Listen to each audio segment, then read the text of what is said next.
So this is the slave river. That is the entrance to the last bath. That is where the slaves took their last bath before they were taken to the dungeons by the shores awaiting the ship. And then when the African American come back to Africa, they come to this first bath of return. They take a bath into the river and connect with their ancestors.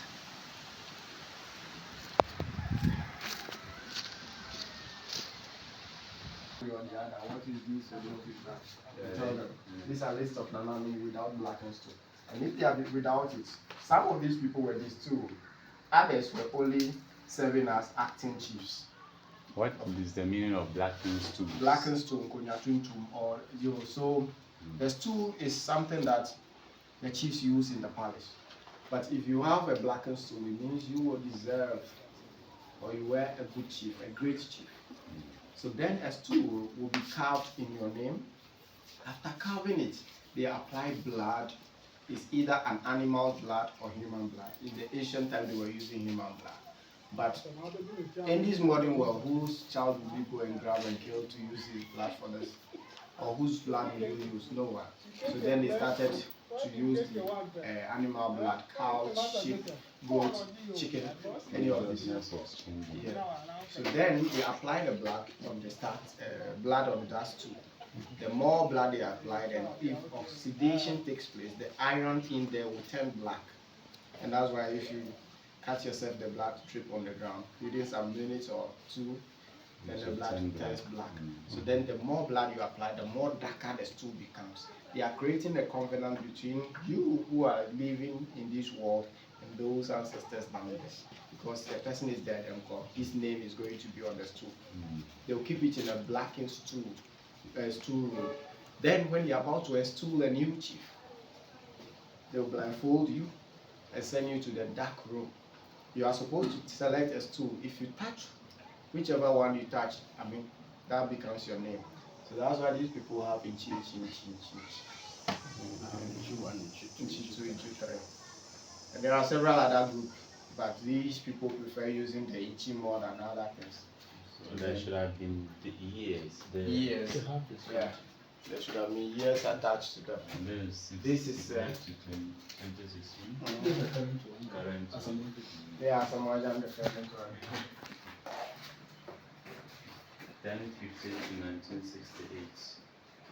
Wow. Just imagining how this place would be in the year 1050. Consciousness will keep.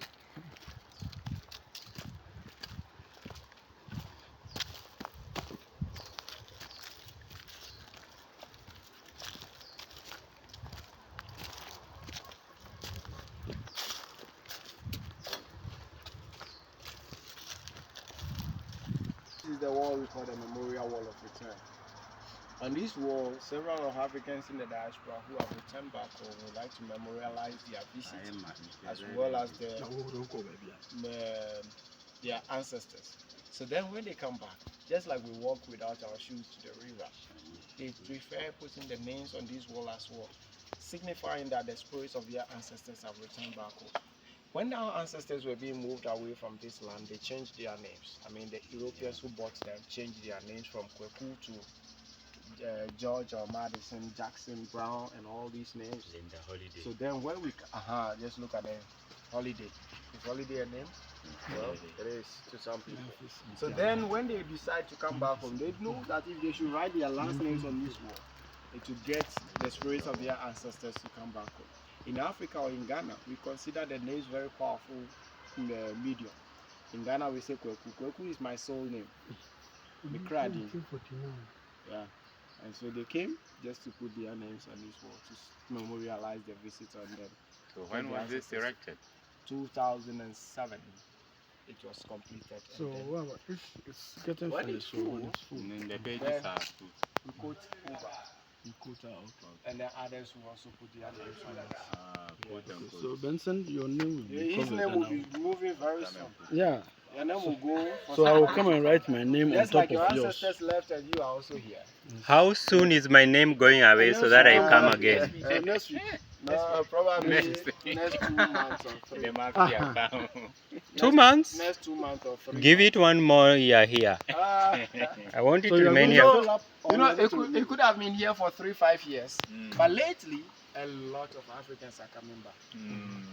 This So they will particular fill up year, the we are place. estimating more than the people who came back. Mhm.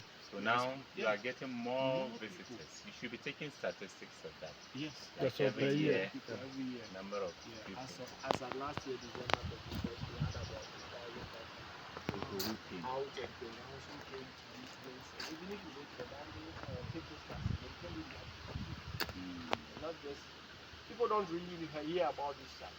Yeah, then yeah. the number- Even Ghanaians. So the number is actually not Don't encouraging. count those Ghanaians. Domestic Don't count. Don't count them.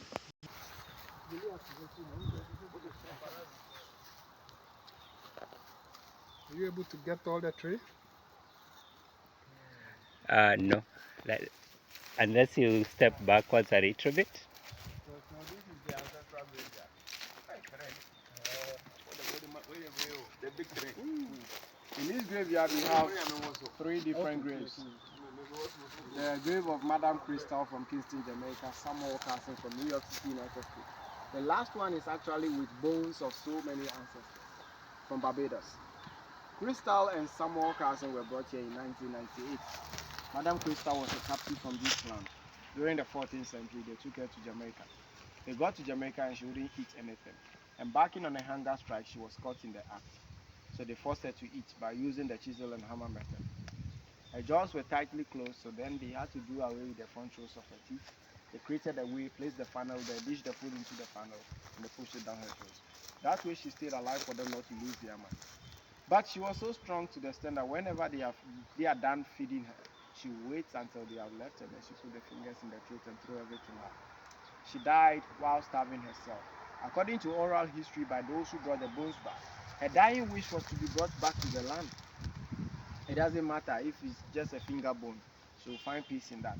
So then they brought the bones back in 1998 together with Samuel Carson.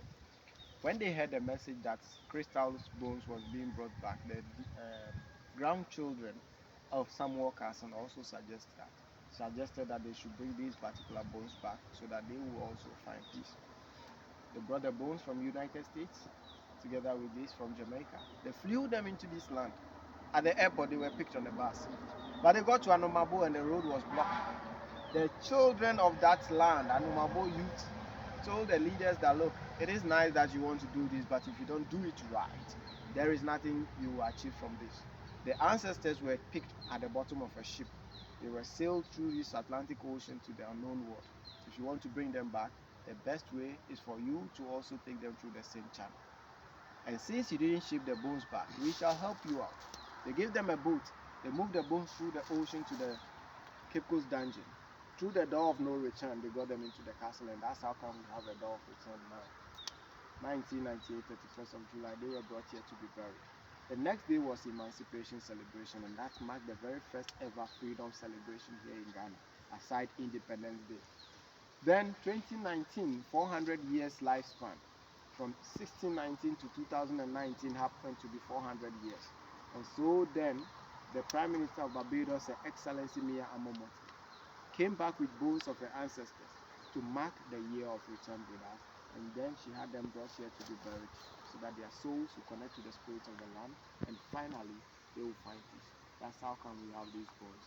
So that is it about this ancestral graveyard. If any of these descendants of ancestors come back home with ashes of their relatives, since we know they've been cremating the bodies, if you have it with you, we allow you to go around sprinkling it here, or you take it to the river and then allow the river to take them away. So that is what this particular graveyard is all about. What is about Carson? Carson. Samuel Carson was one of the very first group of African Americans to serve in the U.S. Navy. He died, wasn't given a befitting burial. And so that saw the need for the bones to be brought back to this land. That's why we still have them here. Till date, so many people don't know about him.